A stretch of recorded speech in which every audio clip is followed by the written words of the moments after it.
I have been dating my current fiancé, Mark, for a little over 7 years now. We are not actually engaged but claim to be, because we have dated longer than what he insisted was the dating phase, to see if we could really stay together for years. Anyways, for some time now, I would say about 2 years, things have really taken a turn for the hills, especially since the beginning of this year. We both work and go to school full-time, but I am the only one who does the domestic work, takes care of our dog, etc. I work, go to school, come back home, clean, cook, get his stuff ready, walk/feed/play/train our dog, the whole 9 yards. From time to time he would help if I reminded him, asked him, or complained enough. This has only begun to get worse as time has passed. I have told him for months on end that I do not feel loved, supported, appreciated, cared for, etc. by him anymore. I try to give everything to him, but there are a lot of times where he only wants to be on his phone, watch TV, or only be half to a third present. For example, he says that he will walk our dog when he gets back from work constantly, but he hasn't for months. He says that he is exhausted and tired from work and school, while saying that he understands where my frustrations are coming from, but still does nothing to elevate the burden. Our intimate life has become obsolete, but he has begun to watch pornography multiple times a week, even though I told him that I consider that cheating, and is breaking my boundaries. He told me that he is just going through a hard time, and just can't find it in him to be interested in me, because it takes too much time, effort, and mental energy from him. I asked if he still found me attractive, and all he said was, yeah, I can still get off but not like I used to anymore. I have suggested couples counseling a few months ago, and even found many that can work in our schedules, but he refuses to look into them, or even try to go. He keeps saying that we just have to try harder together, actually communicate better, and compromise a lot more than what we are now. I was sitting on our bed a few days ago while he was having his escapade in the bathroom again, and I asked if I could see myself still marrying him. My automatic answer was no. No, I couldn't, because I couldn't imagine continuing to live like this. But I am grieving for not having a relationship, because I feel I would have wasted all of these years on someone that I am in love with, but I am not happy with anymore. I am so miserable, stressed, and exhausted. I want to escape and cry. 8 days later. Hello everyone. I don't know how updates on here work, but I hope I am doing this right. I'm sorry if it's not right. It has been about a week since I posted, and during that week, unfortunately, I have found out that I am pregnant. My ex-boyfriend saw the tests in the trash and became enraged because he thought I was hiding it from him. I wasn't, I was just in shock because we both used protection. He told me that raising a child together could have saved us if I wasn't such a selfish bitch. He then accused me of cheating because there was no way I could get pregnant by him if I am on BC.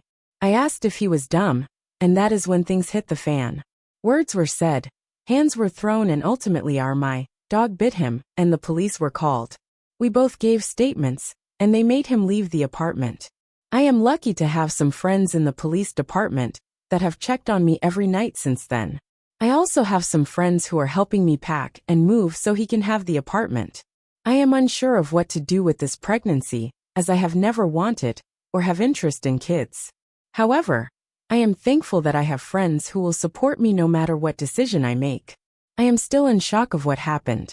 I have never experienced such fear from my ex-boyfriend as I did in that moment.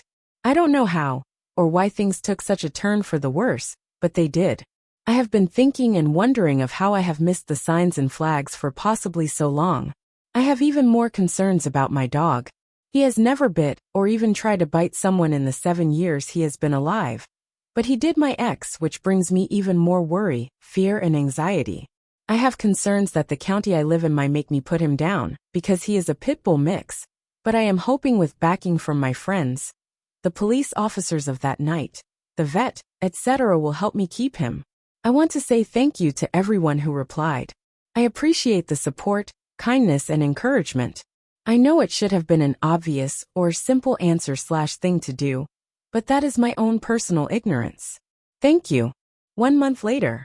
It has been about a month since I have updated, and I'm not even sure if anyone even cares or remembers, but I thought I would give a final update. First, I want to address some things that have been said and mentioned since then. I'm sorry if this is long in advance. 1. I would like to address that many, I am supposing men, have come to ask me of which hands were thrown why and the possibility of me deserving it. I will say that once you get into a situation where you are verbally abused, then shoved with so much force you hit the floor and lose your breath, that you too put up the best fight that you can. However, I hope you never have to feel the helplessness and the powerlessness that goes into being pinned down, punched, scratched and more while all you can do is barely wiggle your feet and hope for a moment that he stops so you can attempt to scream for help. 2. Yes, there are details missing because I did not feel all details were necessary. I should not have to recount the times of shoves, slaps, punches and verbal insults thrown at me to justify the final outcome. 3. When you grow up with abuse, that is all you know, so it is hard to register it as abuse. My mother raised me with a very heavy hand and the idea of tough love. In most cases, she would slap, punch, shove and emotional/verbally abuse me, just as he did. Growing up having a parent tell you that them hitting you hurts you more than them, and that they are doing it out of love. That is all you come to know and understand as love. 4.